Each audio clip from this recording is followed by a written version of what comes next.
ಇಲ್ಲ ನಾನು ಮೊನ್ನೆ ನಿಮಗೆ ಬ್ರೀಫ್ ಮಾಡ್ದಂಗೆ ಅವತ್ತು ನನಗೆ ಸಾಯಂಕಾಲ ಹೋಗಿ ಅವ್ರ ಹತ್ರ ಮೀಟ್ ಮಾಡಿಬಿಟ್ಟು ಬಂದೆ ನಾನು. ಬೆಳಗ್ಗೆ ಏರ್ಪೋರ್ಟ್ಗೆ ಹೋಗ್ಬೇಕಾದ್ರೆ ಬಾರೋ ಜೊತೇಲಿ ಅಂತ ಹೇಳಿದ್ದಾರೆ. ಏರ್ಪೋರ್ಟ್ಗೆ ಹೋಗ್ಬಿಟ್ಟು ಜೊತೆಲೇ ಹೋದ್ವಿ. ನಾವು ಏರ್ಪೋರ್ಟ್ಗೆ ಹೋಗ್ಬೇಕಾದ್ರೆ ಹಾಗೆ ಗಾಡಿಯಲ್ಲೇ ಹತ್ತಿ ನಮ್ಮ ತಾಲೂಕಿನ ವಿದ್ಯಮಾನಗಳೇನಿತ್ತು ನಾನು ಅವ್ರಿಗೆ ಗಮನಕ್ಕೆ ತಂದಿದ್ದೀನಿ. ತಂದಾದಮೇಲೆ ಅವರು ನಾನು ಅದನ್ನು ಕೂಡ ಹೇಳಿದೆ, ಈ ಥರ ತಮ್ಮ ಹೆಸರನ್ನ ಎಲ್ಲರ ಪ್ರೆಸ್ನಲ್ಲಿ ಕೂಡ ಕ್ವಶನ್ ಮಾಡ್ತಾಯಿದ್ದಾರೆ, ಯಾಕಂದ್ರೆ ಅವರ ಒಂದು ಶಿಷ್ಯನು ಅನ್ನೋ ಥರ ಹೇಳಿ ಬಿಂಬಿಸಿದ್ದಾರೆ ಅಂತಂದ್ಬಿಟ್ಟು.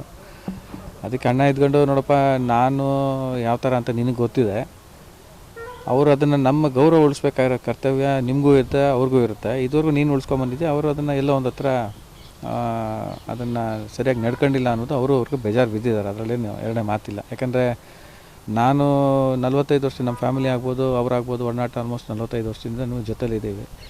ನಾನು ಯಾವುದೇ ಕಾರಣಕ್ಕೂ ಕೂಡ ಅವ್ರ ಬಾಯಲ್ಲಿ ಅಂಥ ಮಾತುಗಳು ನಾನು ಕೇಳೂ ಇಲ್ಲ. ನಾನು ಅದನ್ನು ಅವರು ಆ ಥರ ಮಾತಾಡೂ ಇಲ್ಲ. ಯಾಕಂದರೆ ಅವರು ಜೋರಾಗಿ ಮಾತಾಡೋದು, ನಾವು ಏನು ಮಾತಾಡೋ ಒಂಥರ ಜನರಲ್ಲಾಗಿ ಮಾತಾಡಿದ್ದಾರೆ ಬಿಟ್ಟರೆ ಆ ಥರ ಒಂದು ಅವಾಚ್ಯ ಶಬ್ದಗಳಂತೂ ಇದುವರೆಗೂ ಯೂಸ್ ಮಾಡೋದು ನಾನು ನೋಡೇ ಇಲ್ಲ ಅವರು.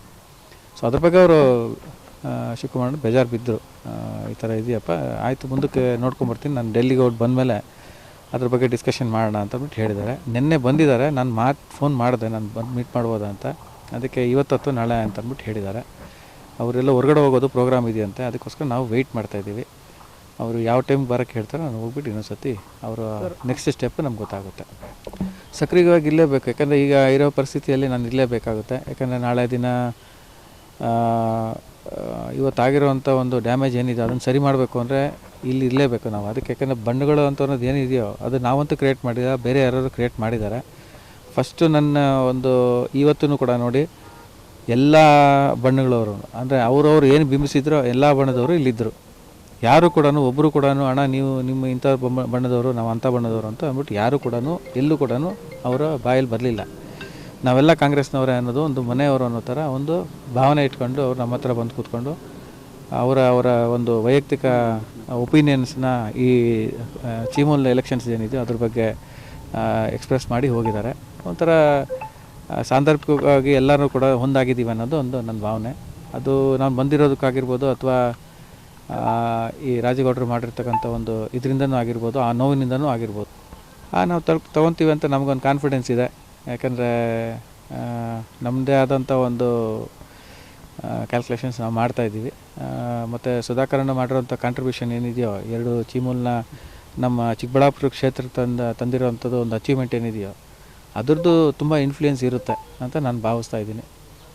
ಪಕ್ಷದ ಮೇಲೆ ಹೊರತಾ ಅಂತೂ ಬಿದ್ದಿದೆ. ನಾನು ಯಾಕಂದರೆ ಕಾಮನ್ ಪಬ್ಲಿಕ್ ಅಂತ ಏನು ಕರಿತೀವಿ ನಾವು, ಯಾರು ಜವಾಬ್ದಾರಿ ತೊಗೊಂಡಿದ್ದಾರೋ ಅಥವಾ ನಮ್ಮ ಲೀಡರ್ಶಿಪ್ಪಲ್ಲಿ ನಮ್ಮ ಲೀಡರ್ಸ್ ಅಂತ ಏನಿದ್ದಾರೋ ಅವರೆಲ್ಲರೂ ಕೂಡ ಅವ್ರವ್ರದ್ದು ಕನ್ಸರ್ನ್ಸ್ನ ಅವ್ರು ಎಕ್ಸ್ಪ್ರೆಸ್ ಮಾಡಿದ್ದಾರೆ. ಯಾಕಂದರೆ ಇದು ತುಂಬ ಡ್ಯಾಮೇಜಿಂಗ್ ಸ್ಟೇಟ್ಮೆಂಟ್ ಕೊಟ್ಟಿದ್ದಾರೆ ಅವರು.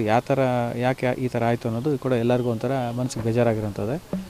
ಬಟ್ ಆದರೆ ನಮಗೆ ಈ ಚೀಮೂಲ್ ಎಲೆಕ್ಷನ್ಸ್ ಏನಿದೆಯೋ ಡೆಲಿಗೇಟ್ಸ್ ಇರೋದ್ರಿಂದ ಅವ್ರ ಇಂಡಿವಿಜುವಲ್ ಒಪಿನಿಯನ್ನು ನಮಗೆ ಬೇಕಾಗಿರೋದ್ರಿಂದ ಅವ್ರನ್ನ ನಾವು ಮಾತಾಡಿದಾಗ ಅವ್ರದ್ದು ಒಪಿನಿಯನ್ಗೆ ನಾವು ಬೆಲೆ ಕೊಟ್ಟು ಮಾತಾಡಿದ್ದೀವಿ.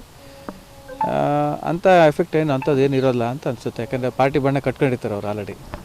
ಈಗ ಸದ್ಯಕ್ಕೆ ಶಿಡ್ಲಘಟ್ಟ ಕ್ಷೇತ್ರಕ್ಕೆ ಚೊಕ್ಕೇಗೌಡರಾಗಿದೆ, ಚೀಮಂಗಲ ಕ್ಷೇತ್ರಕ್ಕೆ ಶ್ರೀನಿವಾಸ್ ಅವರ ಮಾಡಿದ್ದೀವಿ, ಜಂಗಮಕೋಟೆ ಕ್ಷೇತ್ರಕ್ಕೆ ಶ್ರೀನಿವಾಸ್ ಅವರು ಮಾಡಿದ್ದೀವಿ. Thank you.